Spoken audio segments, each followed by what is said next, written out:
आवडते toys order करू शकता www.puntoonkids.com वरून. लिंक डिस्क्रिप्शन मध्ये आहे. पॉकेट मनी. संध्याकाळचे 7 वाजत होते आणि आई किचन मध्ये डिनरची तयारी करत होती. चिंकी आपल्या स्टडी टेबलवरच्या पुस्तकांना आवरत होती, तर तिकडे गट्टू आपली बॅट घेऊन हवेमध्ये शॉट्स मारण्याची प्रॅक्टिस करत होता. अरे, या बॅटचा हँडल तर लूज झालाय. आई, मला नवीन बॅट हवी. गट्टू, आधी अभ्यासाला बस. पुढच्या आठवड्यात शाळेत परीक्षा सुरू होणार आहे. नवीन बॅट परीक्षेनंतर मिळेल, समजलं? तेवढ्यात बाबाही ऑफिस मधून येतात आणि त्यांना पाहताच गट्टू पटापट आपल्या हातात पुस्तक घेऊन अभ्यासाला बसतो. बाबा हसून मुलांना अभ्यास करताना पाहतात आणि मग स्वतः आरामात सोफ्यावर येऊन बसतात. अरे, ते टीव्हीचे रिमोट कुठे दिसत नाहीये. आजच्या बातम्या खूप इम्पॉर्टंट आहेत. अरे गट्टू, चिंकी, तुम्ही टीव्हीचा रिमोट कुठे ठेवलाय? गट्टू आणि चिंकी रिमोट शोधू लागतात. थोड्याच वेळात चिंकीला रिमोट मिळतो, जो न्यूजपेपरच्या खाली लपला होता. बाबा, हा घ्या रिमोट. इथेच टीव्हीच्या खाली पडला होता. आजच्या बातम्या महत्वाच्या का आहेत? कुठली क्रिकेट मॅच होती का? नाही, क्रिकेट मॅच पेक्षाही खूप इम्पॉर्टंट. आज आपल्या देशाचं बजेट डिक्लेअर झालंय. असं म्हणत बाबांनी टीव्ही ऑन करत न्यूज चॅनल लावलं. तिथे एक न्यूज अँकर बजेटचे डिटेल्स सांगत होती. गट्टू अगदी लक्ष देऊन टीव्हीवरच्या बातम्या पाहू लागतो. चिंकी ही टीव्हीवरच्या बातम्या बाबांसोबत समजून घेत होती. हे बजेट काय असतं बाबा? हो, मलाही जाणून घ्यायचंय. हे तर खूप पैशांच्या गोष्टी करताय, लाखो करोडो रुपये. अरे, तुम्ही दोघे आता खूप लहान आहात. मोठे झालात की तुम्हाला कळेल सगळं बजेट. तेवढ्यात आई किचन मधून येते आणि मुलांच्या उत्सुकतेला बघून हसून म्हणते, अच्छा, मी आता सोप्या भाषेत तुम्हाला बजेट समजावते.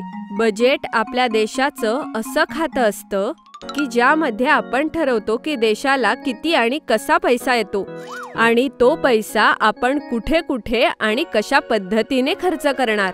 जसं तू घराच्या खर्चाचा हिशोब लिहिते तशाच प्रकारे आई. अगदी बरोबर.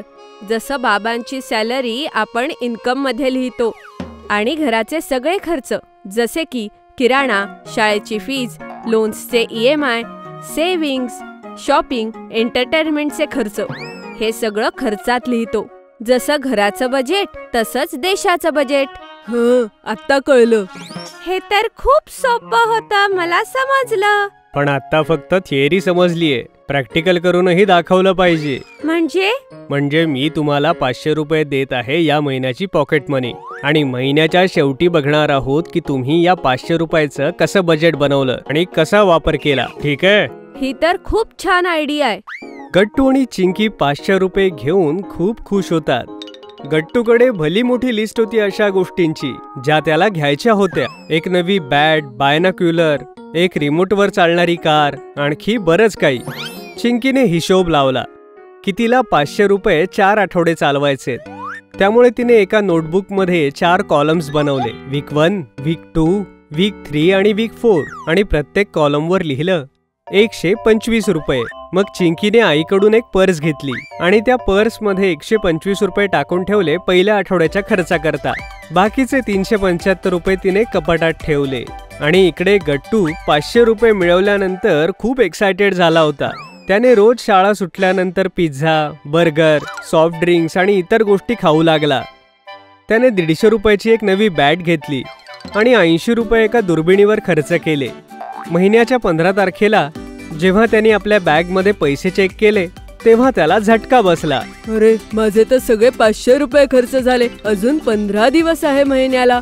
आता काय करू? तर कधी चिंकी ही कधी रस्त्यावर खायची आणि तिने स्वतःसाठी नवीन क्रेयॉन्सही घेतले. पण ती दर आठवड्याला केवळ 125 रुपयेच खर्च करायची. त्यामुळे 15 तारखेनंतर सुद्धा तिच्याकडे 250 बाकी होते. गट्टू आपल्याकडचे पैसे संपल्यामुळे बराच उदास होता आणि चिंकीला हे बघून बरं नाही वाटलं. तिने आपल्या पर्स मधून गट्टूला 50 रुपये दिले. माझी चूक झाली चिंकी. मलाही तुझ्यासारखंच बजेट बनवून खर्च करायला हवे होते. काही हरकत नाही गट्टू, पुढच्या महिन्यापासून लक्षात ठेव. महिन्याच्या शेवटी आई आणि बाबांनी गट्टू चिंकीकडे 500 रुपयाचा हिशोब मागितला. गट्टूच्या तर लक्षातही नव्हतं की त्याने सगळे पैसे कुठे खर्च केले.